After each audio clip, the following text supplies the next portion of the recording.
தமிழரசன் கழக சமூக வலைதள அணி துணைச் செயலாளர். தமிழகத்தை பொறுத்தவரை நான் பிறந்த காலகட்டத்திலிருந்து எம்ஜிஆர் ஆட்சியிலிருந்து இன்றைக்கு ஸ்டாலின் ஆட்சி வரைக்கும் நாங்கள் பார்த்து கொண்டிருக்கின்றோம். அந்த ஆட்சியிலே இன்று அதிகாரத்திலே அமர்ந்திருக்கின்ற ஸ்டாலின் அவர்கள், புரட்சிக் கலைஞர் கேப்டன் அவர்கள் உடல்நிலை சரியில்லை என்ற ஒரு சூழ்நிலையிலே பாதிக்கப்பட்டதன் அடிப்படையில் வந்த அந்த இடத்தை அவர் தக்க வைத்து கொண்டு இன்றைக்கு முதலமைச்சராக ஆகியிருக்கிறார். புரட்சிக் கலைஞர் கேப்டன் அவர்கள் உடல் பலத்தோடும் வளத்தோடும் இருந்திருந்தால் இன்றைக்கு கேப்டன் தான் முதலமைச்சர் என்று சொல்லக்கூடிய நிலை தமிழகத்திலே நிலவி கொண்டிருக்கின்றது.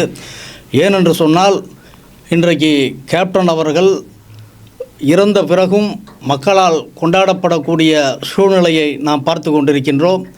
அதாவது இன்றைய ஊடகங்களும் சரி, தமிழக மக்களும் ஒருவர் இறந்துவிட்டால் அந்த இறப்பை சில நாட்கள் வரை பேசிவிட்டு மறந்து விடுவது தான் இங்கே தமிழகத்தில் இயற்கையான நிலையாக இருக்கின்றது.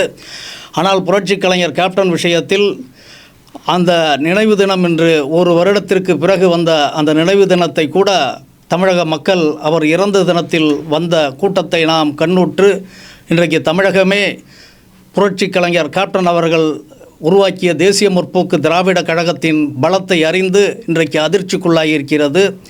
ஏனென்று சொன்னால் இன்றைக்கு தமிழகத்தின் வலுவான ஒரு கட்டமைப்பை தேசிய முற்போக்கு திராவிட கழகம் கும்மிடிப்பூண்டி முதல் கன்னியாகுமரி வரை இன்றைக்கு கொண்டிருக்கிறது என்றால் அந்த அளவிற்கு புரட்சிக் கலைஞர் கேப்டன் அவர்கள் மக்களுடைய இதயங்களிலே குடிகொண்டிருந்தார் என்பது உண்மைத்தன்மை.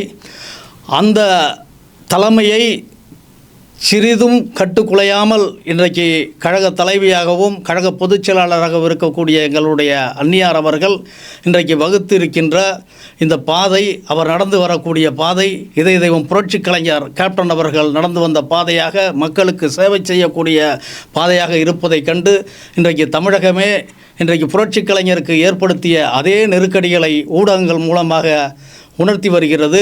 நிச்சயமாக இன்றைக்கு விருதுநகரிலே தேசிய முற்போக்கு திராவிட கழகம் வென்றெடுத்த ஒரு தொகுதியாக நாம் கண்டெடுத்தோம். ஏனென்று சொன்னால் இன்றைக்கு விருதுநகரிலே வெற்றி பெற்ற ஒரு வேட்பாளரான இதய தெய்வம் புரட்சிக் கலைஞர் அவர்களுடைய தலைமகன், தமிழகமே கொண்டாடக்கூடிய ஒரு சூழ்நிலையில் இருக்கக்கூடிய தலைவருடைய மகன் விஜய பிரபாகரன் இருக்கிறார் என்கின்ற பொழுது தமிழகத்திலே அந்த நாடாளுமன்ற தேர்தலே நடைபெற்ற வரலாறு மறந்து புரட்சிக் கலைஞர் கேப்டன் அவர்களுடைய மகன் விருதுநகரிலே நிற்கிறார் என்ற நிலை மட்டுமே தமிழகத்தில் எங்குமே ஒலித்தது. அந்த குரல் தான் அவர் வெற்றியா தோல்வியா, இப்போ கேப்டனுடைய பையன் ஜெயிப்பாரா மாட்டாரா என்ற ஒரு சூழ்நிலையே தமிழகத்தில் இருந்தது. அந்த சூழ்நிலைக்கு ஏற்பதான் அவர்களுடைய ரிசல்ட்டும் இங்கே அமைந்தது. ஏனென்று சொன்னால் இன்றைக்கு புரட்சிக் கலைஞர் கேப்டன் அவர்களுடைய மகன் விஜய பிரபாகரன் வெற்றி பெற்றான் என்ற நிலையை தமிழகத்தில் உணர்த்தி இருந்தால், அந்த உணர்வு தமிழகத்திலே வெளிப்பட்டு இருந்தால் புரட்சிக் கலைஞர் கேப்டனுடைய அந்த தேசிய முற்போக்கு திராவிட கழகம் நிலைத்திருக்கும். அந்த புரட்சிக் கலைஞர் கேப்டனுடைய புகழ் எப்பொழுதுமே ஒலித்து கொண்டே இருக்கும். அந்த கட்சியை அழிக்க முடியாது என்ற ஒரு சூழ்நிலையிலே அவர் வெற்றி பெற்றதை, இந்த 39 தொகுதியிலே விருதுநகரில் வெற்றி பெற்றதை அவர் தோற்றதாக அறிவித்து பெருமிதம் கொண்டது காங்கிரஸ் கூடாரமும் திமுக கூடாரம் என்றால் அது உண்மைக்கு மறுப்பு கிடையாது.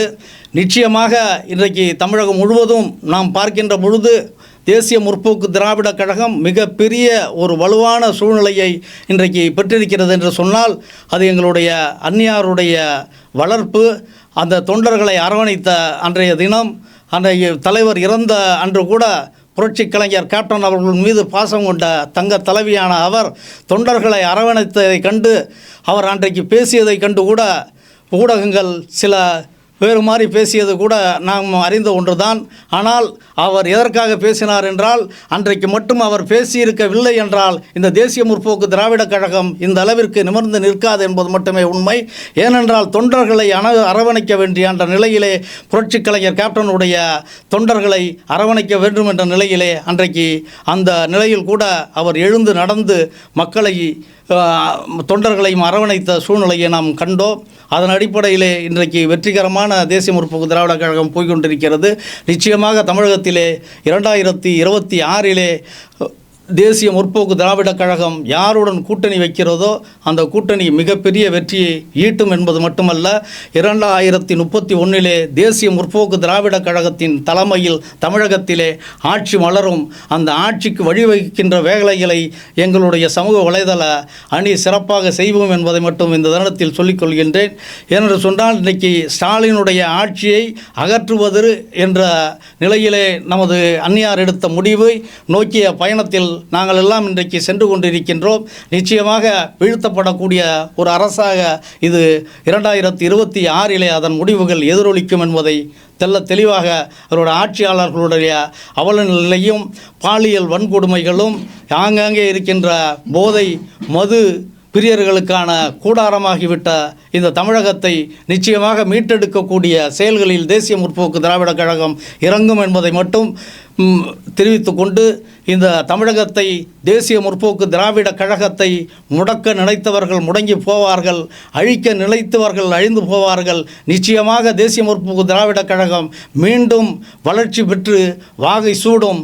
2011 நாம் எப்படி 29 தொகுதிகளிலே வென்றெடுத்து தமிழகத்திலே எதிர்க்கட்சி அரியணையில் அமர்ந்தோமோ, அதேபோல் 2026 தமிழகத்திலே மாற்றத்திற்கான ஒரு தலைமையின் நடைபோடலில் எங்களுடைய தேசிய முற்போக்கு திராவிடக் கழகம் விளங்கும். அந்த விலங்கலில் நாங்கள் ஒளிர்வோம். ஒளிர்ந்து 2031 எங்களுடைய அன்னையாரான புரட்சிக் கலைஞர் கேப்டனின் துணைவியாரான எங்களுடைய தலைவி, கழகத்தின் மக்கள் தலைவி என்று இன்றைக்கு மக்களால் அழைக்கப்படுகின்ற எங்களுடைய அந்நியார் அவர்கள் ஆட்சி பீடத்திலே அமர்த்துவதே எங்களுடைய சமூக வலைதள அணியினுடைய நோக்கமாக இருக்கும்.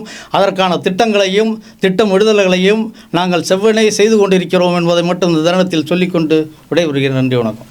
துல்லியமாக தினசரி நடப்பு நிகழ்வுகளையும் கல்வி, விளையாட்டு, அரசியல், வாழ்க்கை முறை, மருத்துவம், தொழில்துறை, சினிமா, பொழுதுபோக்கு போன்ற பல்வேறு நிகழ்ச்சிகளையும் உடனுக்குடன் காண கேப்டன் டிவி மற்றும் கேப்டன் நியூஸ் சமூக வலைத்தள பக்கங்களோடு இணைந்திருங்கள்.